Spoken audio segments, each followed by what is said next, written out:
Hey, Paul Mauro, it's Monday morning. It's your weekly smart financial start. I'm so excited. Interest rates on mortgages are down. Let's talk refi. It's time to rip some money out of your property.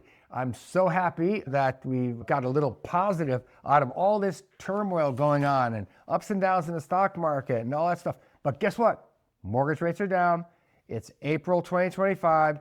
Let me just say again, for those of us that have been in this industry for a long time, when I bought my first building, I paid 18%. When I bought my first house, I paid 12%. You probably hear this from all the boomers. Right now, when I see mortgage rates drop to a 6 handle, 6.5 or whatever, that's a really good number, folks. And it's a very good time. If you were waiting, now is the time to rip that money out of your property, do a smart refi. Now, I'm not suggesting that you borrow to do anything stupid. And I'm not suggesting that borrowing for no constructive reason is a good idea. I actually think that borrowing against an appreciating asset makes sense. Borrowing against a depreciating asset doesn't make sense. Perfect example. Take the equity line, pay off the car loans.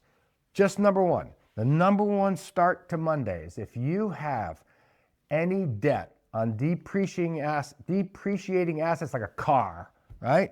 The smartest thing you can do this Monday is to get that equity line checkbook out, pay off the bloody car. It's going to be less of an interest rate. It's going to be part of what goes into your SALT deduction if in fact you get some state and local deductions, right?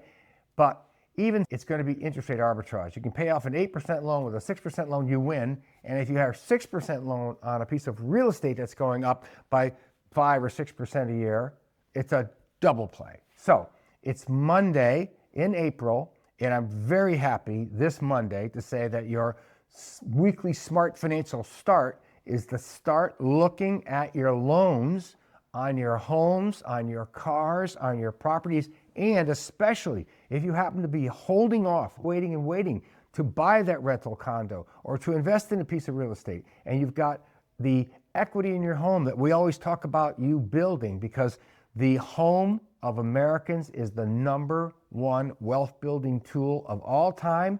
You get the appreciation of real estate, you get the leverage of real estate, and you get what we call the residence dividend. You're not paying thousands of dollars a month to someone else to live somewhere. So you're living in a piggy bank. Remember, it's very difficult to live inside of your stock portfolio. It's really easy to live inside of your colonial home and enjoy it while you're building wealth. So part of your weekly smart financial start is paying attention to interest rates. And the good news is now is a great time to take equity and deploy it. Don't waste it, but deploy it intelligently. Number one use, pay off high interest rate debt. If you're looking to solve a credit issue, paying off debt with cheaper debt is really smart.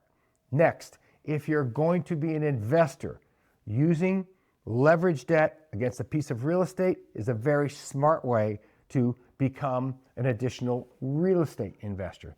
And then also, if you're a pre-retiree and you're looking to really jack up the amount that is in your retirement income portfolio, you can take that income from your home, convert that to part of your portfolio. If you're a pre-retiree and you're going to stay in your home for life, remember, most loans that you take can be converted late in life to, instead of a forward loan, a reverse loan. A forward loan means you pay every month. A reverse loan means there are no payments. The interest just accumulates to the end of your life. These are very good financial tools for late life retirement planning. So you don't need to move. You don't need to sell your house, pay taxes, downsize to a little condo to put cash into your portfolio late in life. You can actually leverage yourself up, do smart things with the money, because now is a good time to take advantage of lower interest rates, either do a refi, do an equity line, take cash out of your home, and use it for something productive. So I'm really happy about this Monday message, and I hope you are too. This is just the weekly Smart Financial Start brought to you by Smart Financial. And I'm Paul Mauro. Listening weekly is just part of the art of being smart.